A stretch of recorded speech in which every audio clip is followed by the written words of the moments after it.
Hey, it's Adam Narreau here with Realty One Group Empire, and in this video, I want to give you how much money you should plan on having saved to purchase a $350,000 home in today's market.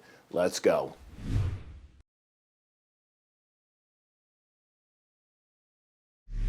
All right, so the very first thing you're going to have money saved up for is the down payment.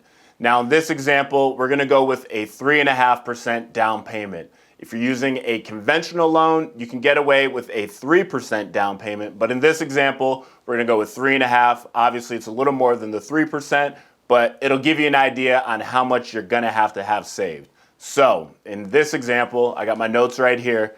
For a $350,000 house, you're going to need $12,250 saved for a 3.5% down payment on a $350,000 house. So make sure you have that money put off to the side for your down payment.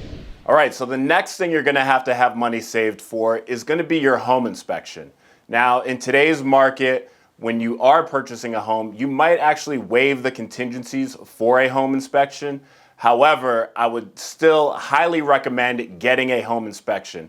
At least with the home inspection, you're going to know what's wrong with the house. So if there's any roof problems, foundation problems, any plumbing problems, you're going to know what's wrong with the home. However, without the home inspection contingency, you're not going to be able to back out of the deal if, say, there is a roof problem or a foundation problem or a plumbing problem. So to budget for a home inspection, I would say to budget anywhere between $200 to $500. In this example, we're going to go on the higher end, so make sure you have around $500 saved for your home inspection. Okay, next, you're going to want to have money saved for the appraisal.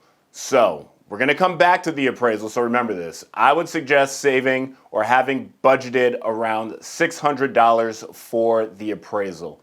Now, like I said, we're going to come back to the appraisal, so keep that in mind as we move forward.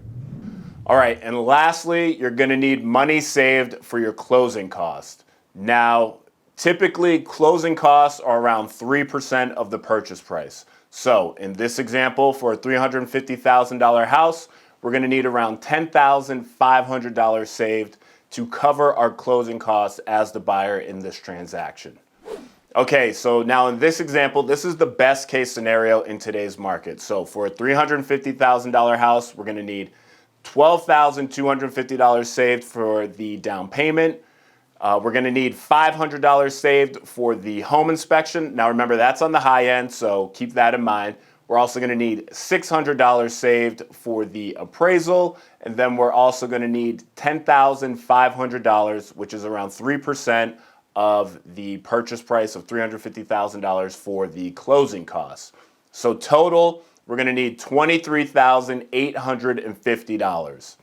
Now this is best case scenario. So let's just say we're going to need basically $24,000 saved to purchase a $350,000 home in today's market. Best case scenario.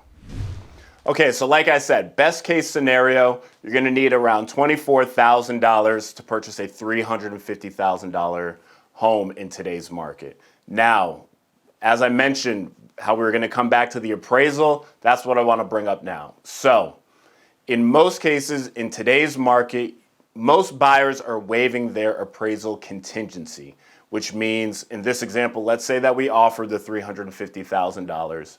The appraisal gets done. If you have financing, you're going to have an appraisal done no matter what. So that's a FHA loan, conventional loan, any type of financing that you're going to have an appraisal done. So in this example, for the $350,000 house, let's say the appraisal comes back and it's $340,000. Now we have a difference of $10,000. The $350,000 that we offered the seller of the home to purchase, and then the $340,000, which the bank is saying that the home is worth. So in this case scenario, if we've waived the appraisal contingency, we're going to have to come up with the difference of the $10,000. So what I'm saying is, if you're going to purchase a home, I would suggest having even more money saved on the side if you are going to waive the appraisal contingency. Now, in most cases, a lot of buyers are waiving appraisal contingencies.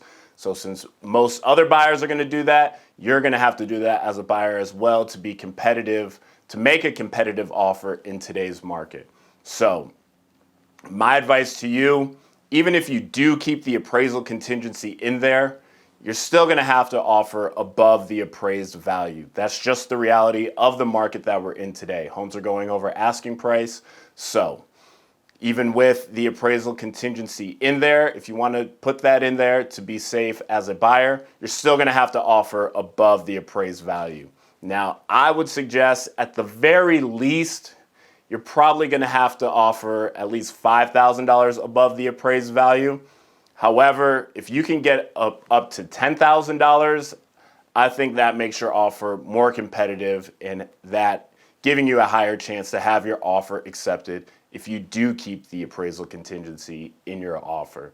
So for a $350,000 house, let's go on the high end with the $10,000 to offer above the appraised value.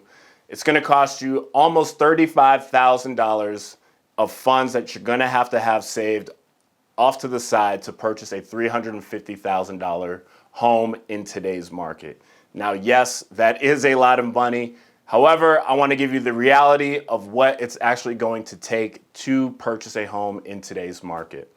So, with that being said, if you like the information in this video, please hit that like button. If you want to see more videos like this, hit the subscribe button. And as always, my name's Adam Narreau, and I'll see you in the next one.